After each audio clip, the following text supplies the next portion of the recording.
Just after 1:30, great to have you with us. Let's talk money, or rather the lack of it here in South Africa. Our country is out of money, and that is the warning from the Centre for Development and Enterprise. I'm joined by the Executive Director, Anne Bernstein, making time for us this afternoon. Hi, Anne. Good to have you back with us on eNCA. No real surprise, a story that says we're out of money, but how did you come to that conclusion exactly?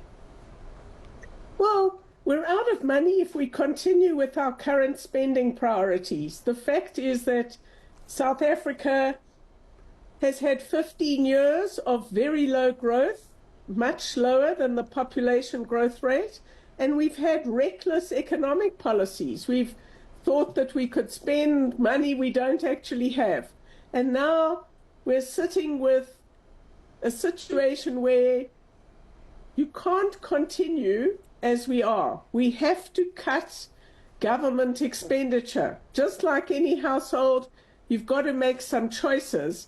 And we've got to do this in a way that will help promote growth. We need a more efficient state that doesn't spend money on itself as much as it does, and that is using the money they raise from all of us in really effective ways. And we're not doing that at the moment. Well, there was a big argument, wasn't there, around the increase of VAT. Budget 1 was thrown out. Budget 2.0 came back. Still a little bit of VAT, not as much as the finance minister wanted. The idea there was to pay off our debt. Our debt, like any household as a country, is actually the real issue. We're just not getting on top of it, are we? No, we're not getting on top of it, and it's going to go higher, the debt to GDP ratio. And we seem to have changed policy from October last year in the medium-term expenditure framework, where in the last few years, where the Treasury was saying we have to cut our cloth in order to keep the debt to GDP ratio constant or declining, and we can't raise more taxes, and we can't go try and get even more debt. Well, the February budget and this one in March has a very different perspective. It's saying we're going to raise taxes and spend more. And this is really problematic. You know, the debate has been about the VAT increase, and I'm certainly one of those South Africans who feels we shouldn't be raising more tax until we've expanded the potential to raise tax from all those people who evade paying, as well as a much more efficient state expenditure. But we didn't, you will know more about this than me, Gavin, we didn't raise, you know, we've allowed tax creep in the sense that because of inflation, we haven't adjusted for that, so people are going to be paying more tax this year than before, and this is not good. We shouldn't keep feeding the beast. I see in an article that you're cited in as well, and help me understand your thinking here.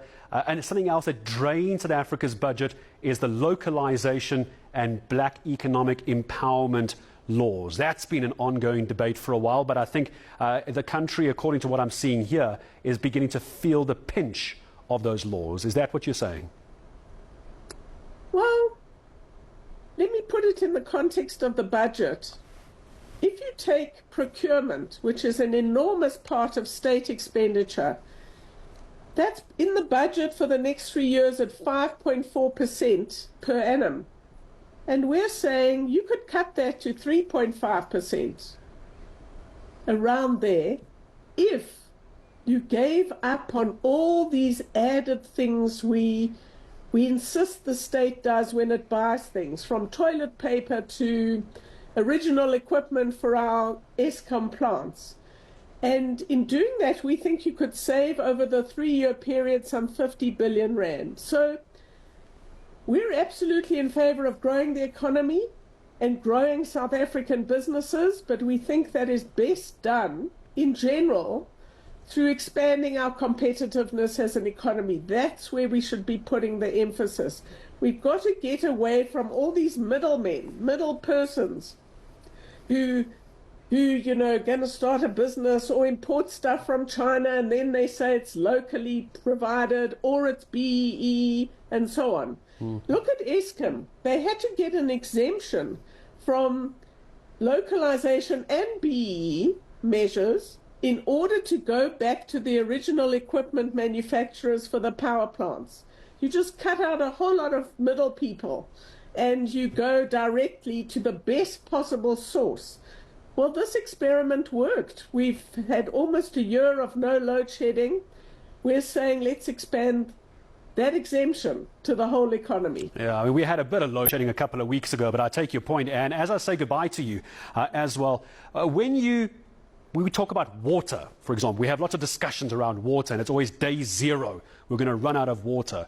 Is there an economic day zero that if we don't start acting now and government doesn't act now, are we going to head towards an economic day zero? Well, we don't talk in those words. We've been talking about the fiscal crisis for well over 6 years now, and it was amazing to me how few people knew that we were having to borrow almost R1 billion every day as a country, and I'm sure it's higher now. But I think that's the wrong way to think about this. You can always raise more taxes, but you will shrink the economy. You could cut the government budget dramatically, and we've made suggestions on that, from the recent public sector wage agreement at above inflation rates to other suggestions. The one of which is we should be urgently hunting for ghost workers, which seems to be gaining some traction in government. But I don't think it's helpful to talk about day zero, but South Africa could certainly get into a lot more fiscal trouble, and we don't have a cushion for external shocks, and in a Trump volatile world, we need that. And in general, we're just running things in a very risky way, and you can't simultaneously say we're going to go for growth, which we desperately need, and we're going to spend more money into programs and systems in the state, many of which, far too many of which, do not give us value for money. Yeah, is the squeeze worth the juice? And thank you very, very much. I'm grateful for you making time for us here on eNCA. Centre for Development and Enterprise, the Executive Director there, Anne Bernstein, joining us as we head up to 20 minutes away from 2